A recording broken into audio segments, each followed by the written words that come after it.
Իսկ այս պահին կարևոր է իմանալ էջն է։ Առողջության ապահովագրությունը մեր օրերում դարձել է ոչ միայն սոցիալական պաշտպանության կարևոր բաղադրիչ, այլև յուրաքանչյուր քաղաքացու կյանքի որակի վրա անմիջական ազդեցություն ունեցող համակարգ։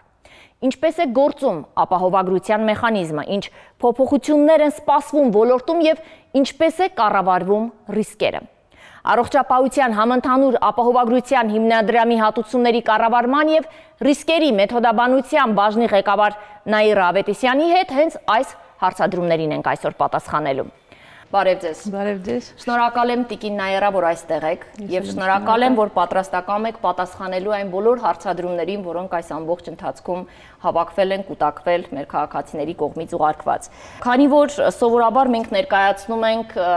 ռեպորտաժ, տեսանյութ եւ տեսանյութի միջոցով փորձում քաղաքացու բարձրաձայնած խնդիրը ներկայացնել եւ հաշվի առնելով այն հանգամանքը, որ բարձրաձայնվող հարցերն այնքան շատ են, որ մեկ ռեպորտաժում հնարավոր չէ ներկայացնել, ես առանձին հարցադրմամբ կանդրադառնամ դրանց։ Ուզում եմ հենց առաջին հերթին մենք ներկայացնենք առողջապահության համընդհանուր ապահովագրությունն ինչ էր իրենից ներկայացնում եւ ինչ է այս պահին ներկայացնում, նպատակներին անդրադառնանք, կարևոր փոփոխության ենք գնացել, որ շատ կարևոր է մեր հանրության համար, շատ կարևորում ենք եւ միևնույն ժամանակ ուզում, որպեսի բարձրաձայնվի եւ ներկայացվի նաեւ այն բացթողումները, որոնք կան, որովհետեւ յուրաքանչյուր փոփոխություն պետք է կատարելագործվի։ Սկսենք հենց սկզբից։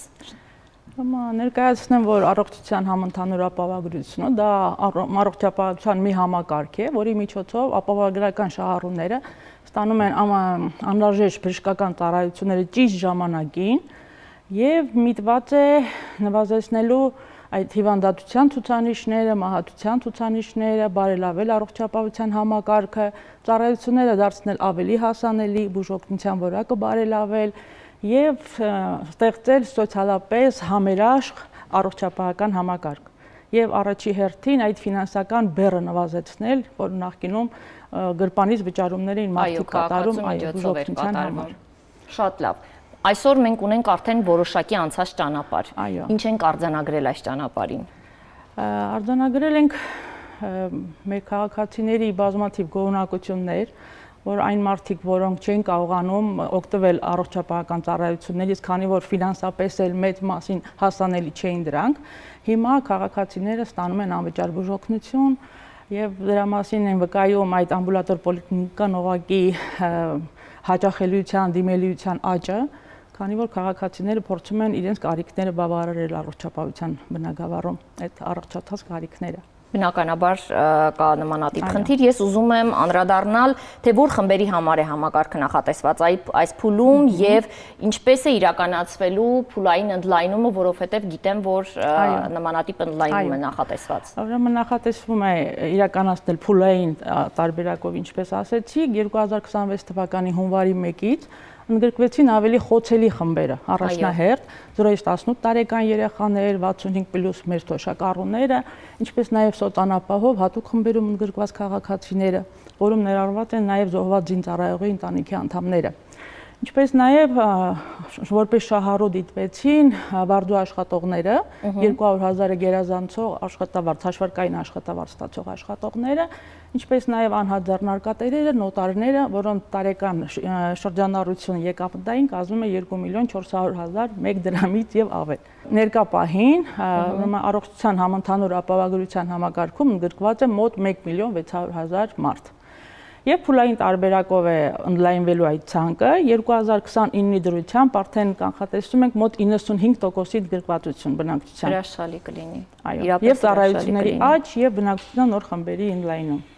Մենք զգում ենք փոփոխություններ եւ զգալի փոփոխություններ են, այ որպեսի չստացվի, որ քաղաքացիները զանգահարում են եւ մշտապես դժգոհություններ եւ խնդիրներ են ներկայացնում, ես ուզում եմ մատնանշել, որ մեր խմբագրություններ զանգահարել մի քաղաքացի եւ ասում էր, որ երկու աչքերին կատարախ տեսակի հիվանդություններ եւ փաստորեն այս փոփոխությունից հետո հնարավորություն է ունեցել երկուսն էլ վիրահատել եւ թոշակառուներն են, որ հնարավորություն չեն ունեցել օգտվելու։ Այո, եւ շնորհակալություն էր հայտնում, բնականաբար տեսանելի են փոփոխությունները եւ բնականաբար արկա են խնդիրներ, որոնք պետք է բարձրաձայնել եւ որոնց մասին պետք է տեղյակ պահել։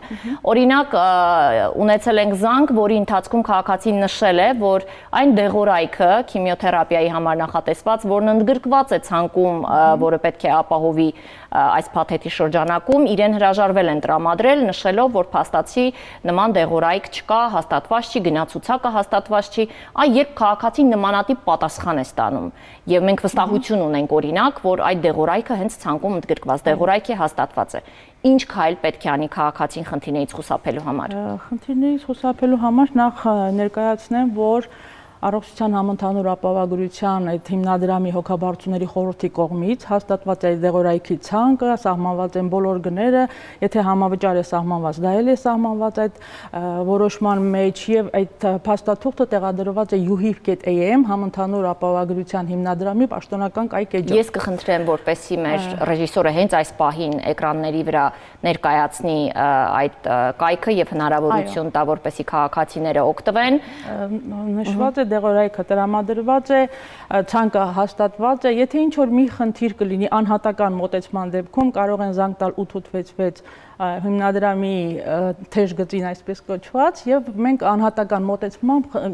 գործին ընթաց կտանք։ Շատ լավ։ Կրկին անգամ պետք է խնդրեմ, որպեսզի նաև հեռախոսահամարը ներկայացվի, որովհետև այս պահին խոցելի խմբում գտնվող կամ այնպիսի իրավիճակում գտնվող անձանց, ովքեր չգիտեն, թե առաջացող խնդիրների վերաբերյալում պետք է ահազանգեն, բնականաբար կարող են օգտվել այս հեռախոսահամարից, ներկայացնել խնդիրը, որովհետև մենք հասկանում ենք, որ այս համակարգը եւ այս փոփոխությունը ոչ միայն քաղաքացիների համար է փոփոխություն, այլ նաև բուժ հիմնարկների, ովքեր պետք է ադապտացվեն, ովքեր պետք է հստակ հասկանան, թե ինչ գործառույթներ ունեն իրականացնելու։ Խնդիրներ կան, պետք է շտկելով գնանք առաջ, քայլ-քայլ, օր-օրի ավելի բարելավելով մեր համակարգը։ Շատ լավ, Տիկին Ավետիսյան, դուք ինքներդ ահազանգ, համակարգը ահազանգ ստացել է եւ ամենաշատ հնչող հարցադրումներն ու թերությունները, որոնք բարձրաձայնվել են այս ընթացքում, որոնք են եղել։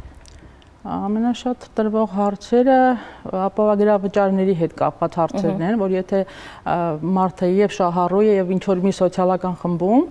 եւ իր աշխատավարձի 200,000 դրամ ավել ստացող նաեւ շահառու է հանդիսանում, թե ոնց պետքա հետ վերադարձ կատարվի։ Եվ բնական է, որ առաջնահերթությունը տրվում է սոցիալական կարգավիճակին եւ դիմում է ներկայացնում, դիմումի ձևն էլ էլի մեր պաշտոնական էջում տեղադրված է, դիմում է ներկայացնում եւ հետ վերադարձ է արվում իր հաշվին այդ գումարները։ Շատ լավ, մեկ հարցադրում կրկին քաղաքացուց, ով մատնանշում է, որ 2 տեղ է աշխատում, առաջին տեղը ստացել է միշտ 150,000 դրամ եւ չի գերազանցել 200,000 դրամը, սակայն նոյեմբեր ամսվա ընթացքում պարգևավճար է ստացել եւ փաստորեն այդ պարգևավճարի պատճառով հայտնվել երկրորդ գործատուի մոտ կրկին ապահովագրավճար վճարող սուբյեկտ է համարվել։ Այս պարագայում կան կարգավորումներ, թե նա եւս պետք է սպասի, որ այդ 1 տարին լրանա, հետո դիմում։ Ոչ, կարգավորումը կա, ուղղակի 2 տեղից էլ ապահովագրավճարը հետ կպահվի, այսպես ասած, հետո 3 աշխատանքային օրվա մեջ հարկային մարմինը արդեն ֆիքսում է, որ 2 տեղից է գանձված այդ գումարը եւ հետ է վերադարձնում իր հարկային հաշվի համարին։ Շատ լավ, այսինքն այնպես չի, որ 2 տեղով էլ անձը ընդամենը 1 տեղից։ Այդ հարցը կարգավորում է, որ մարմինը Հարկային մարմինը հետ է վերադարձում։ Պետական եկամուտների կոմիտեն է կարգավորում։ Շատ լավ։ Ես ուզում եմ անցնել հաջորդ հարցին, ինչպես է ապահովելու ծառայությունների որակը եւ վերահսկվելու բուժհաստատությունների աշխատանքը այս համակարգի շրջանում, քանի որ մենք արդեն իսկ խոսեցինք խնդիրների մասին, որի հայտ է գալիս, ուզում եմ հասկանալ, թե ինչպես է այս գործընթացը կարգավորելու, կան հատուկ բաժիններ, ովքեր օրինակ արձանագրում են այդ թերությունները եւ փորձում անհատական մոտեցմամբ լուծել։ Խնդրեմ։ Իհարկե։ Որակը կարգավորվում է հետևյալ մի քանի մեխանիզմներով։ Առաջինը նշեմ, որ Առողջապահության համընդհանուր ապահովագրության հիմնադրամը, այն բժշկական կազմակերպությունները, որոնք մատուցելու են ծառայություններ ապահովագրական փաթեթի շրջանակներում, կնքում է պայմանագրեր, որտեղ հստակ նշված են ծառայության տեսակները, մատուցման պայմանները, փոխհատուցման մեխանիզմները եւ միևնույն ժամանակ որոշակի պայմաններ են առաջ քաշվում բուժհաստատություններին, որ իրենք պարտադիր պետք է այդ պայմաններն ու պահանջները բավարարեն։ Սկսած կադրերից, սարքավորումներից, հագեցվածությունից, ենթակառուցվածքներից, եթե ինչ մասով բուժհաստատությունը այս պահանջներին չի բավարարում, պայմանագիրը ինչ որ սահմանափակ ծավալով է կնքվում կամ ընդհանրապես կարող է պայմանագիր չկնքվել։ Սա առաջի վերահսկման մեխանիզմը։ Երկրորդ մեխանիզմը, որ քաղաքացիները արդեն բուժօգնությունը ստանալու են գործելակարգերի եւ ուղեցույցների համաձայն, որտեղ հստակ նշված են ծառայության այն փաթեթը, որ պետք է հասանելի լինի քաղաքացուն։ Եվ այդ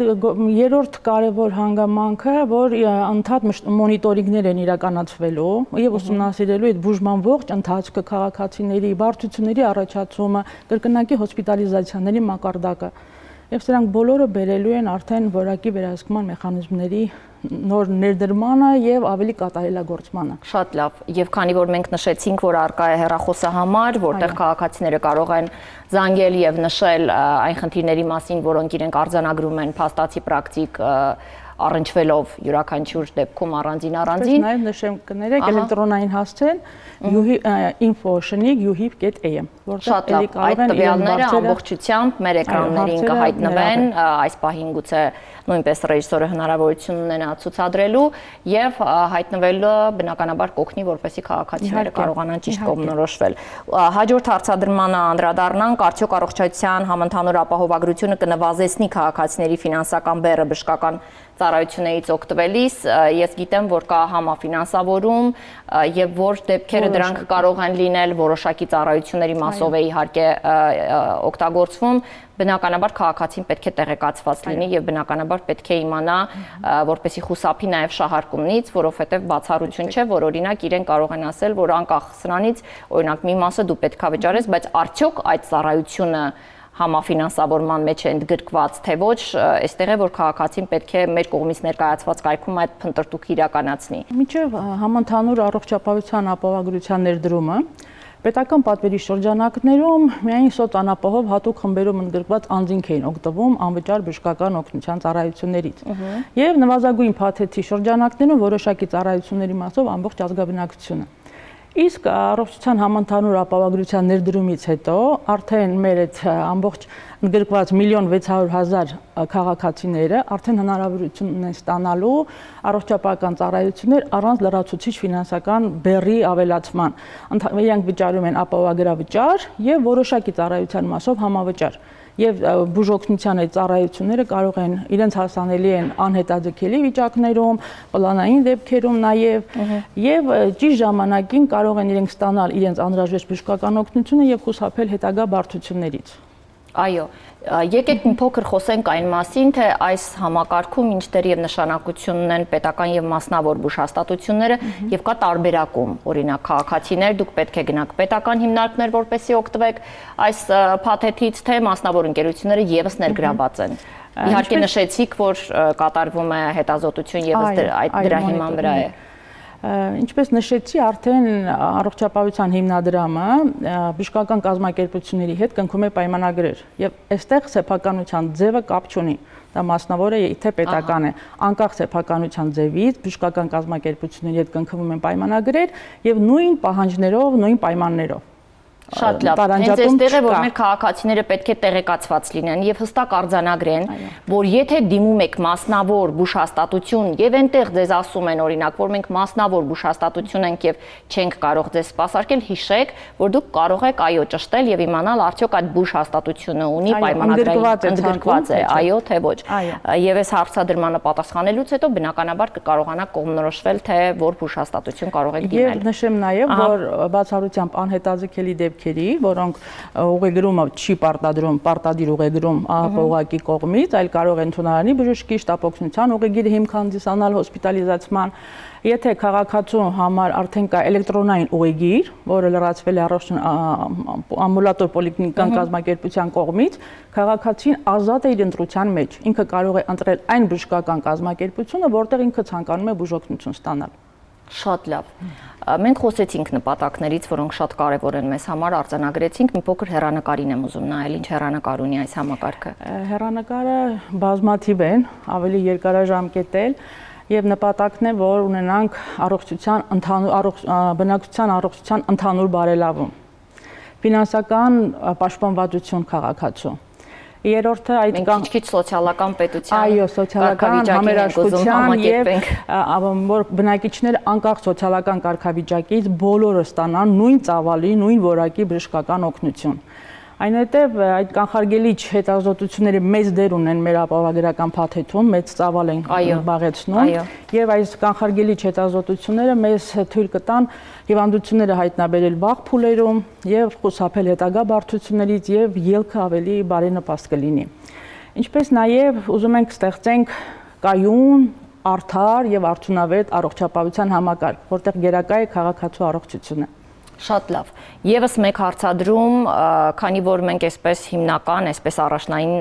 քայլերի հաջորդականությունը սկսում է հենց պոլիկլինիկաներից, ուզում եմ հասկանալ, արդյոք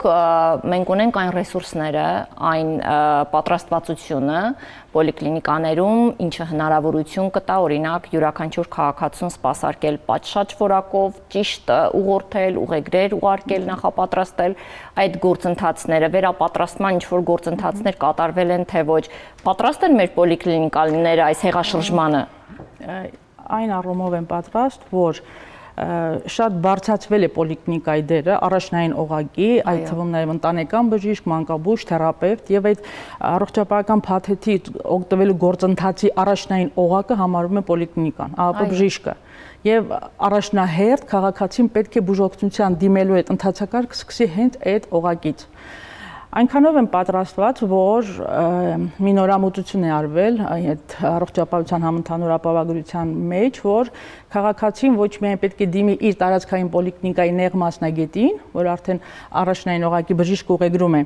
այլ ունի լայն հնարավորություն ընտրության։ Ինքը կարող է նաև հիվանդանոցային հաստատություններում աշխատող բժշկական այդ նեղ մասնագետներին դիմի եւ իր պոլիկլինիկային ազատ ընտրություն կա այդ մասով եւ այն մասը, որը որ ասենք բաց է պոլիկլինիկայի մասով կարող են լրացնել հիվանդանոցային նեղ մասնագետները։ Այո, դա շատ կարևոր է։ Այո, շատ կարևոր հանգամանք է եւ քաղաքացիները կարող են արդեն այդ նեղ մասնագետներին դիմել։ Ուղեգրի արկայության դեպքում բազմաթիվ քաղաքացիներ, ովքեր մինչ այս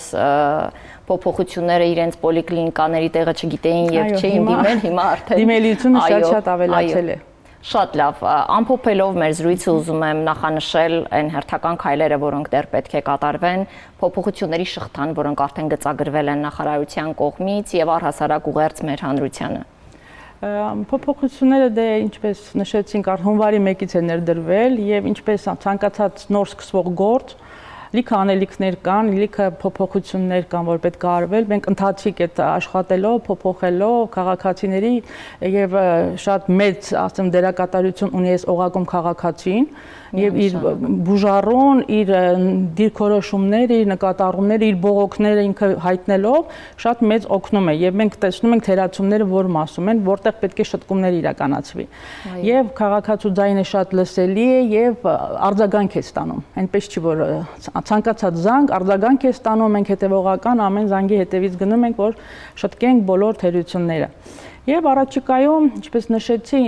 նախատեսվում է ինչպես բնակչության հետ խմբեր ավելացնել, ներգրավել փաթեթի որպես շահառու հանդիսանան, նաև ծառայությունների մասով որոշակի ծառայություններ պետք է ավելանան փաթեթի շրջանակներում փոխհատուցման ենթակա։ Անելիքներ կան, դրական տեղաշարժ, հիմա պետք է արձանագրենք այն փաստը, որ մեր քաղաքացիները արդեն ֆինանսապես պաշտպանված են, կանխատեսելի է իրենց բուժօգնությունը եւ կարող են ժամանակին եւ արդյունավետ բուժօգնություն ստանալ։